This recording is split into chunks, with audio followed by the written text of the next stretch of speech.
परदेश में निभाते हैं प्रेम संबंध। नया गाना गाकर चिड़ा करता है प्रेम का इजहार। आखिर माजरा क्या है, आइए चलते हैं चिड़ियों के संसार में। नॉलेज हंट चैनल में आप सभी का बहुत स्वागत है दोस्तों।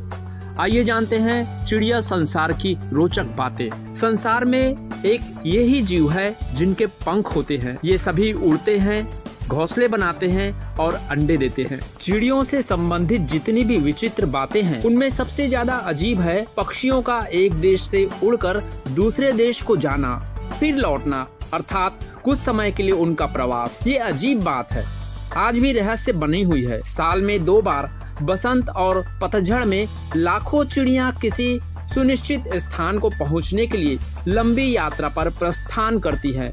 कभी कभी महाद्वीप और महासागर तक पार करती हैं। ऐसा क्या है जो उन्हें इस यात्रा के लिए मजबूर करता है? क्यों वे ऐसी बीहड़ यात्राओं के लिए खतरे मोल लेना चाहती है?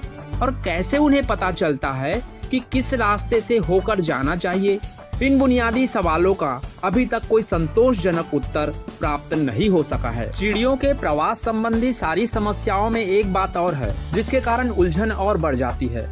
वो ये है कि अधिकांश चिड़ियों के लिए प्रवास का सीधा अर्थ है अपने प्रजनन स्थान को जाना और लौट आना। लौटने के लिए हो सकता है वे पहले वाले रास्ते के अलावा कोई दूसरा रास्ता भी अपनाएं। लेकिन इसके अलावा कुछ ऐसी सैलानी चिड़िया भी हैं जो अपनी प्रवास यात्रा और भी जटिल रूप में पूरा करती हैं। वे अपने प्रजनन स्थान को जाती हैं और परिवार को जन्म देने का काम पूरा करके किसी और दूसरी जगह जैसे मन बहलाने के लिए चली जाती हैं। अपने जाड़े के स्थान को लौटते समय वे सीधे न आकर फिर बीच में प्रजनन स्थान पर थोड़े समय के लिए रुकती हैं। चिड़िया जब प्रवास के लिए एक स्थान से दूसरे स्थान पर जाती हैं तो अपनी लंबी यात्रा पर प्रस्थान करने से पहले प्रवासी चिड़िया इसके लिए बाकायदा तैयारी करती है। वे खाना अधिक मात्रा में खाती है ताकि चर्बी की एक तह सी बैठ जाए जो उनकी यात्रा में उनके शरीर को ताकत प्रदान करती है। कुछ चिड़िया अभ्यास करना और झुंड बनाकर उड़ना सीखना शुरू करती है। सूरज के निकलने और डूबने से चिड़ियों को प्रस्थान के समय का संकेत मिलता है। लंबी यात्रा में सूरज ही उनको कुतुब नुमा का काम देती है। अब ये विश्वास किया जाने लगा है कि चिड़िया सूर्य के कोण के अनुसार ही मार्ग निर्धारित करती है। धुंध और कोहरा पड़ने से जब सूरज ढक जाता है तो संभव है कि चिड़िया थोड़ी देर के लिए अपने रास्ते से इधर से उधर हो जाए, पर जैसे ही कोहरा छटने के बाद दिखाई पड़ना शुरू होता है वे फिर अपने रास्ते पर आ जाती हैं। रास्ते में कोई निशान अगर मिले तो उसका ध्यान भी रखती जाती हैं, पर दिन में उनका पथ प्रदर्शन मुख्य रूप से सूरज और रात में तारे ही करते हैं। मनुष्य और प्रकृति का गहरा संबंध है। प्रकृति का पक्षी महत्वपूर्ण हिस्सा है। विकास क्रम में पक्षी मनुष्य से पहले सृष्टि में आए हैं। सहज शब्दों में कहा जा सकता है कि पक्षी और प्राणी हमारे ही पूर्वज हैं। आइए जानते हैं चिड़ियों के लिए अपने परिवार का भली प्रकार पालन पोषण वर्ष का अत्यंत चिंताजनक काम होता है। इसमें विपदाएं और खतरे भी होते हैं जो उस स्थिति में और बढ़ जाते हैं जब घोंसला बनाने से पहले चिड़िया को लंबी यात्रा करनी पड़ती है।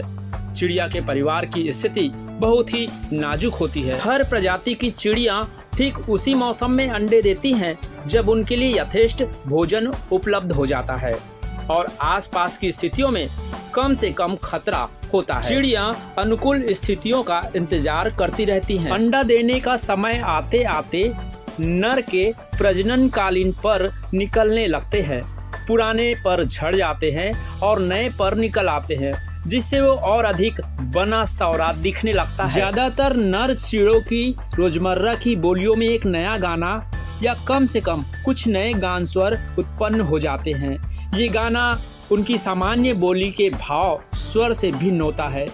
गान स्वरों का उपयोग वर्ष के बाकी दिनों में मुख्य रूप से और चिड़िया के बीच संपर्क बनाए रखने के लिए होता है। इस समय जो एक नया गाना उत्पन्न होता है इसका उपयोग निश्चित रूप से प्रजनन कार्य के लिए ही किया जाता है। कुछ अच्छे गायक नरों के इस गायन का एक निश्चित मंतव्य होता है, मतलब इसके माध्यम से नर अपना अधिकार प्रकट करता है और अन्य प्रतिद्वंदी चीड़ों या नरों को उसके घोंसला बनाने के क्षेत्र से दूर रहने के लिए सावधान करता है। इस गायन के बारे में पहले सोचा जाता था कि इसका उद्देश्य केवल चिड़ी या मादा को आकर्षित करना ही है। वैसे ये मालूम तो नहीं है कि नर का ये गायन जिस किस्म का होता है उससे उसके पसंद की चिड़ी आकर्षित होती है या नहीं, पर उसे ये विज्ञापन जरूर होता है कि इस स्थान पर एक फुट्टा चिड़ा है जिसने अपने क्षेत्र भी पक्का कर लिया है और अब वो मनपसंद चिड़ी के इंतजार में है ताकि उसके आने पर घोंसला बनाने का काम शुरू हो सके। किसी क्षेत्र विशेष में जो खाना उपलब्ध हो सकता है उसकी मात्रा सीमित होती है, इसीलिए छोटे गायक नर ये समझते हैं कि उस क्षेत्र में एक से अधिक परिवार का भरण पोषण नहीं हो सकता, इसलिए नर लोग एक एक क्षेत्र चुन लेते हैं और उसमें किसी और नर के आने से लड़ झगड़ कर उन्हें रोके रहते हैं। इसके लिए नर के पास ऊंचे स्वर का गायन सबसे बड़ा हथियार होता है। बहुत सी चिड़ियों में जो किसी प्रकार गा नहीं सकती, प्रजनन काल में किसी न किसी प्रकार की कोई नई आवाज पैदा हो जाती है। जैसे सारस के गाने वाली पेशियां नहीं होती, पर वो भी अपने जबड़ों से एक विशेष प्रकार की कटकटाहट की आवाज करने लगता है। नर मादा को रिझाता है, उसे राजी करता है। इसके लिए बहुत सी चिड़िया किसी न किसी प्रकार की कलाबाजी या करतब करती हैं। मोर का नाच इस संबंध में विख्यात है। चाहे मनुष्य हो या पक्षी, इस नाच को देखने वाला प्रभावित अवश्य होगा। वैसे मोर अक्सर नाचता है, चाहे कोई देखने वाला हो या ना हो। नीलकंठ मादा को रिझाने के लिए हवा में झटके लेता है और मुकुंडलियां मारता है और तमाम तरह की कलाबाजियां दिखाता है। तोते लोग बहुत ही मस्करी मुद्राएं बनाते हैं और आसन बदल बदल कर एक दूसरे को चिढ़ाते रहते हैं। पहले एक टांग पर खड़े होंगे, फिर दूसरी टांग पर। बहुत से नर सिर्फ अपने खूबसूरत चमकदार रंगों पर और अपने पैरों का प्रदर्शन करते हैं और इसी प्रकार से वे तमाम तरह की भड़कीली अदाएं, अकड़बाजी दिखाते हैं। कुछ पक्षी रिझाने का काम बहुत समझदारी से करते हैं। चिड़िया होती है जैसे बया, उनका घोंसला बनाना ही उनके रिझाने का काम है और मादा अपने पसंद का घोंसला पाकर ही नर को पसंद कर लेती है। कुछ चिड़ियों में रिझाने के लिए कीड़े मकोड़े या छोटी मोटी चीजें भेंट करने का रिवाज है और मादा नर की उत्कटता का लाभ उठाकर अपनी मनपसंद चीजों की फरमाइश करती है। इसके बाद जोड़े के लिए अगली स्थिति आती है घोंसला बनाने की। इस काम में कभी कभी जोड़े में सिर्फ नर या मादा ही लगती हैं। चिड़िया आमतौर पर जिस प्रकार के वातावरण में रहने की आदी होती है उसी में घोंसला बनाती हैं। चील काफी ऊंचाइयों पर रहने की आदी होती है, इसलिए अपना घोंसला पहाड़ियों के टीले या चट्टानों पर बनाती है। पेड़ पर रहने वाली चिड़िया पेड़ की पत्तियों के बीच घोंसला बनाती है। तीतर और लावा जैसे पक्षी जो अपना अधिकांश समय जमीन पर बिताते हैं और अपने अंडे जमीन पर ही देते हैं। पानी के पास रहने वाली चिड़िया जैसे पनकौआ, अंजन, ये सब अपने घोंसले पानी में बनाती हैं।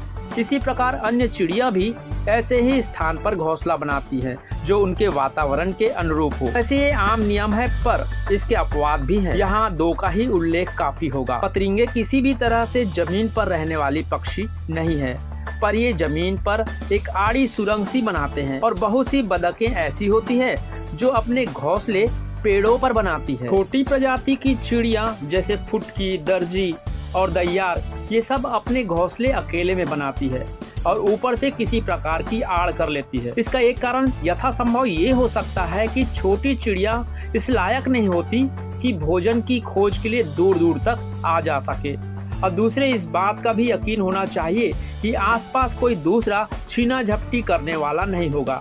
इसके विपरीत बड़ी चिड़िया दूर दूर तक आ जा सकती है और दूर दराज के खेतों में खाना ढूंढ सकती है। इसको इस बात की फिक्र नहीं होती कि खाने के लिए छीना झपटी करने वाला कोई दूसरा पक्षी है या नहीं। पक्षियों में अंडे सेने और बच्चों को खिलाने का काम जोड़ों में कमोबेश दोनों पर ही रहता है।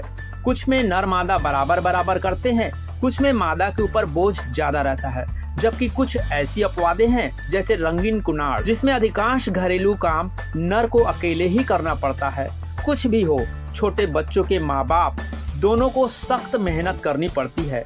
ऐसा अंदाज है कि बच्चा पहले कुछ दिनों तक अपने वजन का दुगुना खाना रोजाना खाता है। बच्चे के बढ़ने की रफ्तार भी बहुत तेजी से होती है, लेकिन खाने का ये तेज सिलसिला सिर्फ शुरू अवस्था में ही रहता है। अंडों से बच्चे निकलने के लगभग पहले हफ्ते तक ये स्थिति बनी रहती है कि बच्चे की भूख शांत नहीं होती। हालांकि नर-मादा दोनों ही सूरज निकलने से लेकर डूबने तक खाना लाने के सिलसिले में लगातार भाग दौड़ करते रहते हैं और परेशान रहते हैं। बच्चों के लुटेरा के माध्यम से उठा लिए जाने या फिर किसी दुर्घटना में मर जाने का खतरा हमेशा रहता है। इसके अलावा घोंसले में और भी खतरे होते हैं। अंडे सेने के बाद जो बच्चे बाद में निकलते हैं या पैदाइशी कमजोर होते हैं, उनको अक्सर औरों की अपेक्षा कम खाना मिल पाता है। कारण स्वाभाविक है, जो बच्चे ज्यादा शोर से मांग कर सकते हैं, ज्यादातर खाना पहले उन्हीं को मिलता है। कमजोर बच्चे के लिए यह भी खतरा होता है कि घोंसले में दब जाए या उस घोंसले के बाहर ही गिर पड़े।